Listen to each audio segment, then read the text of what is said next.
तो भारत वर्ष का ये पहला कोचिंग संस्थान है अंकित तिवारी कोचिंग सेंटर, जिसमें रामायण की क्लासेस चलता है। रामायण को आप लोग जैसे कि धार्मिक बुक के रूप में देखते हैं, लेकिन मैं क्या कहता हूँ, इसे प्रत्येक स्टूडेंट को पढ़ना चाहिए। यहाँ से बहुत ही नॉलेज मिलता है। हालांकि आप लोगों को एक धार्मिक बुक की तरह बताया गया है। हालांकि इसमें राम जो राजा थे उनके द्वारा किए गए कार्यों के बारे में बताया गया है। इसके पढ़ने से आपको उनके जैसे बनने का फील होगा।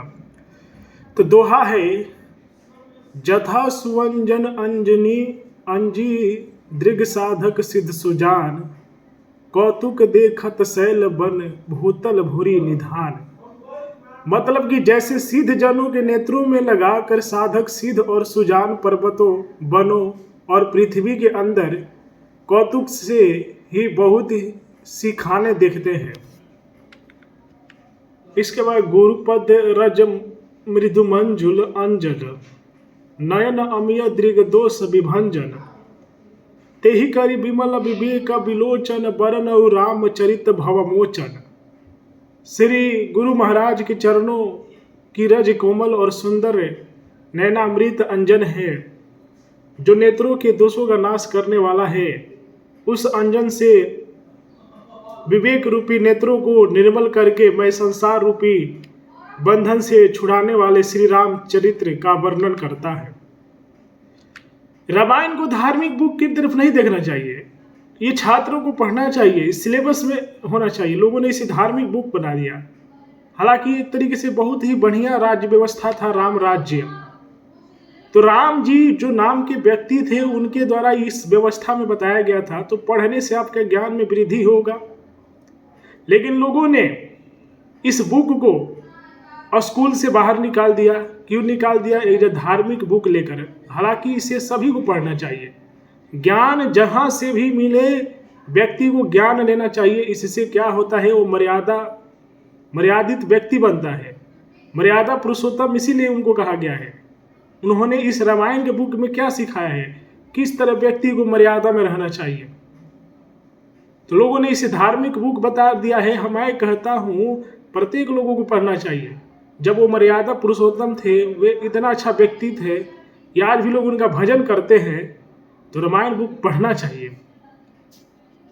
बंदौ प्रथम महीसुर चरना, मोह जनित संशय सब हरना, सुजन समाज सकल गण गानी, करहु प्रणाम सप्रेम सुबानी। पहले पृथ्वी के देवता ब्राह्मणों के चरणों की वंदना करता हूँ, जो अज्ञान से उत्पन्न सब संदेहों को हारने वाले हैं। फिर सब गुणों की खान संत समाज को प्रेम सहित सुंदर वाणी से प्रणाम करता हूँ। ब्राह्मण के मतलब क्या हुआ? लोग ब्राह्मण मतलब टाइटल्स नहीं, ब्राह्मण कहा जाता है जो पढ़ने वाले व्यक्ति होते हैं, उनको ब्राह्मण बोला गया है। ये नहीं कि टाइटल लेकर सभी को ब्राह्मण नहीं कहा जाता है। जो पढ़ता है उसी को पंडित कहा गया है। बाकी लोग अगर जो नहीं पढ़ रहा है वो पंडित नहीं है। जो पढ़ाई नहीं करता वो पंडित नहीं है। पढ़ने वाले को ही सिर्फ पंडित कहा गया है। संधि विच्छेद करे। साधुचरित शुभचरित कपासु, निरस विशद गुणमय फल जासु, जो सही दुख पर छिद्र दुरावा, बंधन जे ही जग जस पावा। मतलब संतों का चरित्र कपास के चरित्र जीवन के समान शुभ है, जिसका फल निरस विशद और गुणमय होता है। कपास की डोडी निरस होती है, संत चरित्र में भी विषाक्ति नहीं है, इससे वह निरस है। कपास उज्ज्वल होता है, संत का हृदय भी अज्ञान और पाप रूपी अंधकार से रहित होता है, इसलिए वह विशद है। और कापस में गुण तंतु होते हैं। इसी प्रकार संतों का चरित्र भी सद्गुणों का भंडार होता है, इसलिए वह गुणमय है। जैसे कपास का धागा सुई के हुए छेद को अपना तन देकर ढक देता है, अथवा कपास जैसे लोढ़े जाने, काते जाने और बुने जाने का कष्ट सहकर भी वस्त्र के रूप में परिणत होकर दूसरों के गोपनीय स्थान के ढकता है, उसी प्रकार संत स्वयं दुख सहकर दूसरों के छिद्रों दोषों को ढकता है, जिसके कारण उसने जगत में वंदनीय यश प्राप्त किया है। मृदि मंगल संत समाजु जो जग जंगम तीर्थ राजू, राम भक्ति जह सुर सिरि धारा सरसई ब्रह्म विचार प्रचारा। संतों का समाज आनंद और कल्याणमय है, जो जगत में चलता फिरता तीर्थराज प्रयाग है।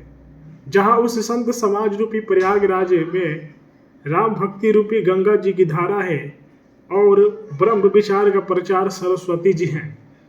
तो यदि रामायण की क्लासेस लेना चाहते हैं, ये पहला कोचिंग संस्थान है जहाँ रामायण की क्लासेस चलती है, तो मेरे यूट्यूब चैनल को सब्सक्राइब कर ले, फेसबुक को फॉलो कर लीजिए।